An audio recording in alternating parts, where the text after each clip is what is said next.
S T महामंडळातील अनेक लोक S टीतलं सुद्धा काही बाई चोरतील, त्याच्यावरती लक्ष ठेवायला पोलीस आणि त्या पोलिसांनी आकाला जाऊन भेटायचं असा एक प्रघात त्या परळीमध्ये त्या ठिकाणी होता.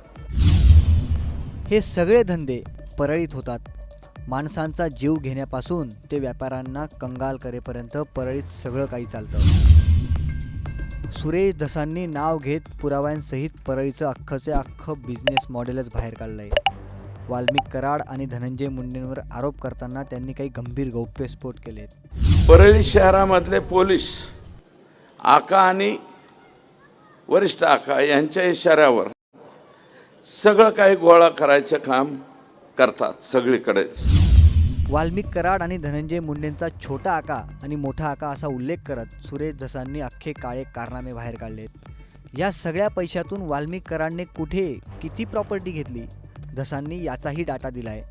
यावरून नेमकं परळीचं बिझनेस मॉडेल आहे तरी काय, ते कसं चालतं असे प्रश्न विचारले जात आहेत. त्याचा सविस्तर आढावा या व्हिडिओतून घेणार आहोत. बिल्डर और क्या क्या दिया है हमारे आका को, ते म्हणले जरा ठहरो बताते.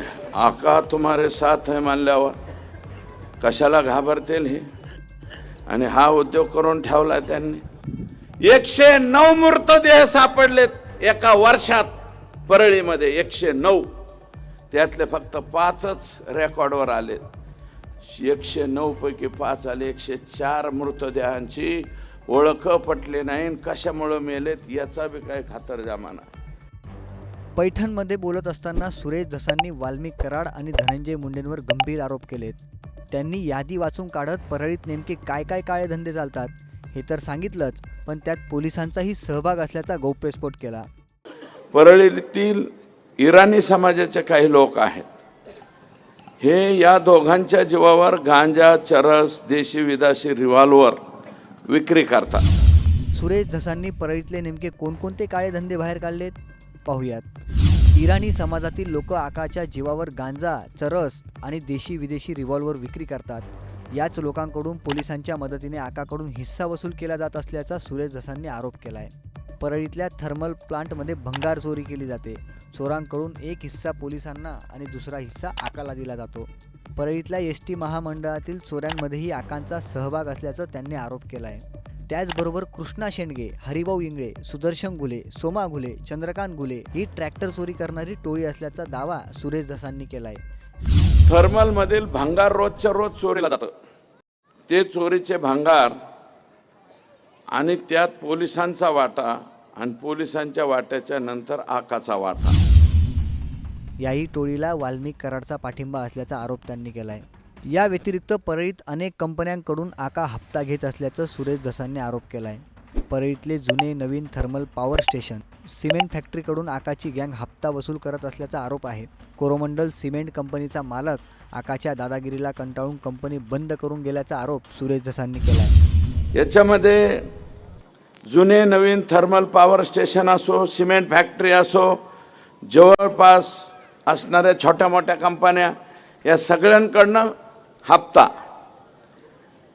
हे तिथं गेलाच पाहिजे अशा प्रकारची यांच्या हप्त्याला वैतागून एक कोरोमंडल का काय नावाची कंपनी इकून निघून गेला. कोरोमंडलचं सिमेंट येत असेल ना पैठणला, तर ती कंपनी इकून त्यांनी नमस्ते लंडन केला आणि थेट त्याच्या राज्यात निघून गेला. आता मी जे आरोप करतोय त्यांनी ह्याचं उत्तर द्यावं. आणि ते आता एक आका तर आत गेलेले आहेत, दुसरे मोठे आका बाहेर आहे. या व्यतिरिक्त सुरेश धसांनी वाल्मिक कराडने कुणाच्या नावावर किती जमिनी घेतल्या त्याची अख्खी यादीच वाचून दाखवली. या यादीनुसार वाल्मिक कराडने माजलगाव तालुक्यात सुदाम नरवडे नावाच्या व्यक्तीच्या नावावर 50 एकर जमीन, तर कराडची दुसरी पत्नी ज्योती जाधवच्या नावावर बार्शी तालुक्यात 50 एकर जमीन, सिमरी पारगाव येथे मनीषा नरवडे नावाच्या महिलेच्या नावावर 10 ते 12 एकर जमीन, त्याच सिमरी पारगावात वाल्मिक कराडचा वॉचमॅन योगेश काकडेच्या नावावर 15 ते 20 एकर, तर दिघोळ येथे ज्योती जाधवच्या नावावर 10 ते 15 एकर जमीन घेतल्याचा सुरेश धसांनी दावा केला आहे.